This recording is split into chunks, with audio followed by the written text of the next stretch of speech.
Good morning, everyone, and welcome to A Moment of Hope with Upward Transitions. I'm Carla Stinnett, and today we are very excited to welcome Natalie Springer, the Case Manager Supervisor at Diversion Hub. Let's bring her in.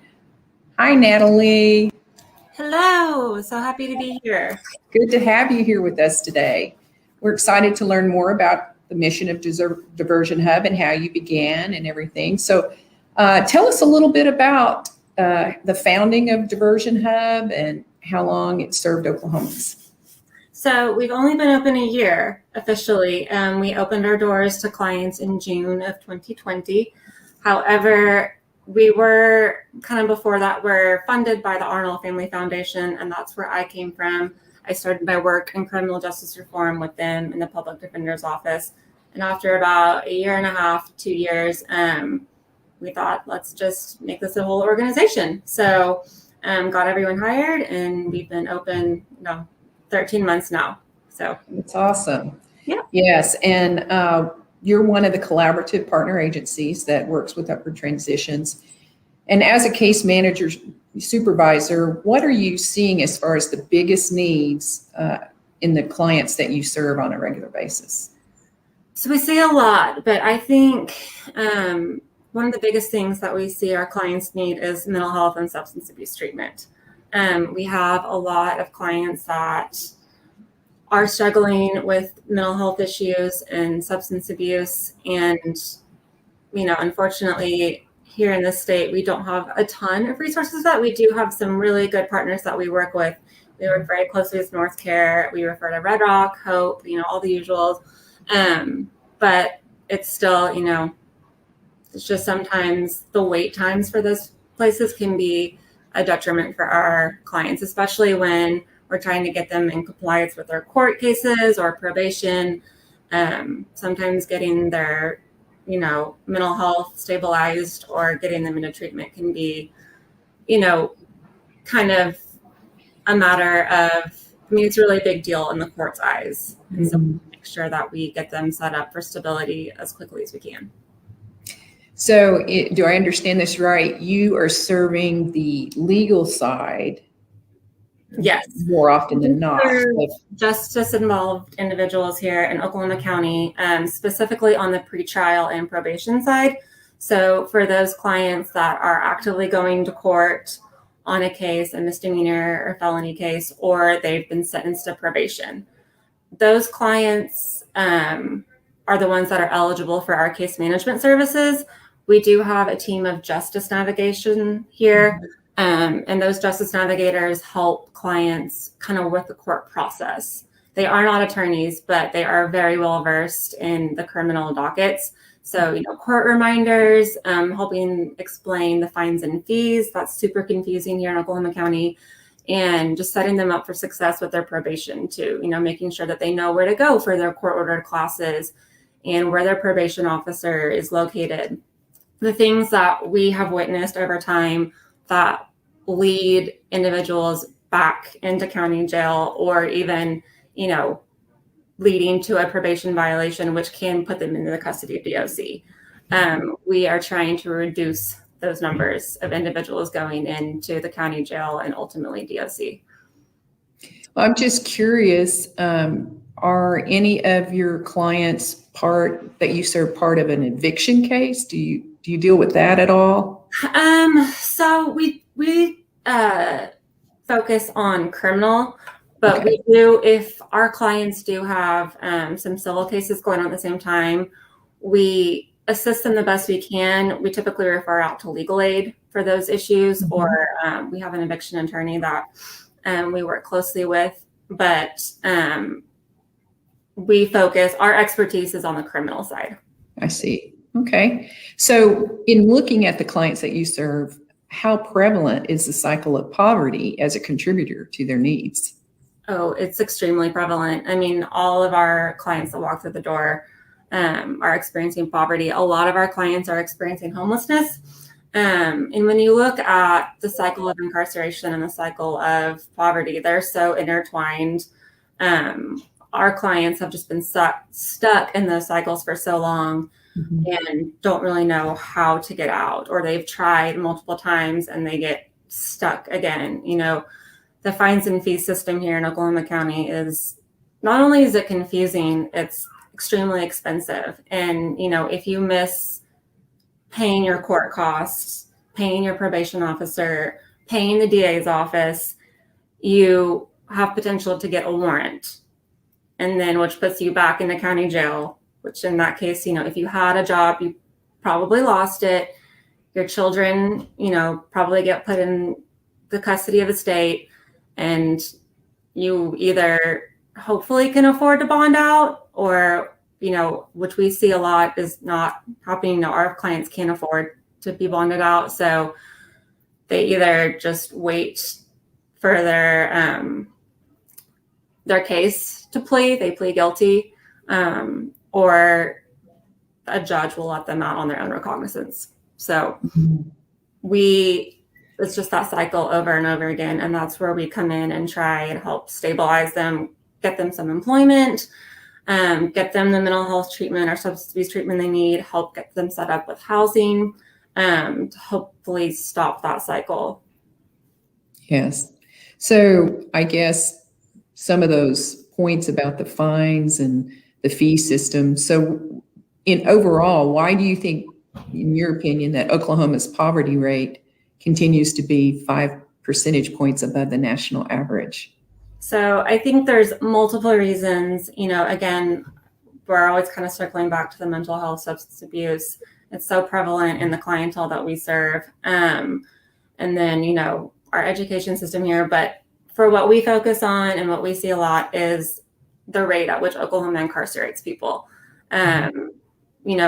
People who have been incarcerated are significantly more likely to experience homelessness and have a harder time finding employment. There are some really good second chance employers out there, which we are extremely grateful to. But it can be difficult, especially if, you've never really had a ton of time to get stable and find those jobs. So we work with employment partners here in-house that know where all of those places are. So that's what we see here, is just how their experience being incarcerated or their experience within the justice system has just kind of kept them stuck in poverty. I know. And a lot of them that have, grown up in poverty, they have been trapped because of lack of education, the opportunities that are available to them. And I know that creates kind of that cycle. I know that Upward Transition sees clients that have been trapped in that cycle. And so, what's great about the nonprofit community here in Oklahoma County is that we do have this collaboration, that we work with each other. We focus on the different strengths that we have as an agency that we bring to the table. And so in looking, at that, how do you think, in your opinion, that the community can best impact the lives of those who are living below the poverty line or those experiencing homelessness? I think kind of like what you said, just collaborating, sharing resources. We here are not experts in everything. That's why we bring in partners. That's why we, are always out in the community looking for new ways to help our clients. There are some really great organizations in Oklahoma City. And I think if we just, put our minds together too, and let the public know this is what we're seeing every day. This is, it may not affect you and your family, but, it affects your neighbors and the community as a whole.